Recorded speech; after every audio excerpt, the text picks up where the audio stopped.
প্রিয় দেশবাসী, আপনারা জানেন দেশ এই মুহূর্তে একটি সংকটকালীন সময় পার করছে। ফ্যাসিস্ট শেখ হাসিনার বিরুদ্ধে এক দফা আন্দোলন এবং আন্দোলন পরবর্তী বিভিন্ন ধরনের সহিংসতার কারণে ইতিমধ্যেই আমরা ক্রান্তিকাল পার করছিলাম।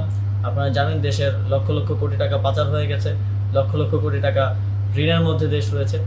এই মুহূর্তে আমরা দেশের দায়িত্ব নিয়েছি, কিন্তু 15 দিনের মাথায় একটি বড় প্রাকৃতিক এবং একই সাথে মানবসৃষ্ট দুর্যোগের মুখোমুখি আমরা হয়েছি।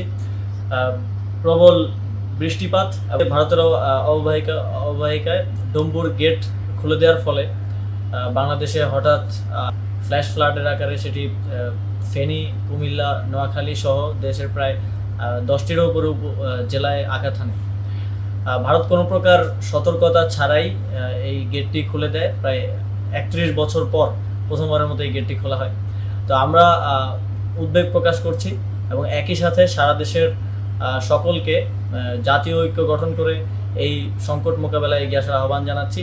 ঠিক যেভাবে ফ্যাসিস্ট সরকারের বিরুদ্ধে আমরা জাতীয়ভাবে সবাই ঐক্যবদ্ধ হয়ে লড়াই করেছিলাম, ঠিক একইভাবে দেশের জনগণকে যার যার জায়গা থেকে লজিস্টিক সাপোর্ট দিয়ে এই বন্যার্তদের পাশে দাঁড়ানোর আহ্বান জানাচ্ছি।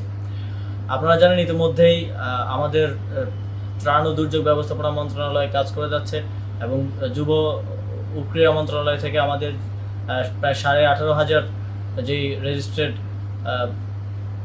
যুব সংগঠন আছে তাদেরকে আমরা নির্দেশনা দিয়েছি তারা যেন বন্যার্তদের পাশে দাঁড়ায়।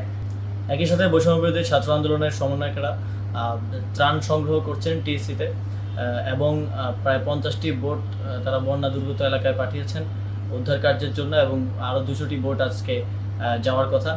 তো সার্বিকভাবে সারা দেশের জনগণকে আবার আহ্বান জানাই, যারা ব্যবসায়ী আছেন আপনাদেরকেও আহ্বান জানাই, দেশের এই সংকটকালে আপনারা এগিয়ে আসুন এবং এই পরিস্থিতি মোকাবেলায় সকলে ঐক্যবদ্ধ হয়ে সহযোগিতা করুন।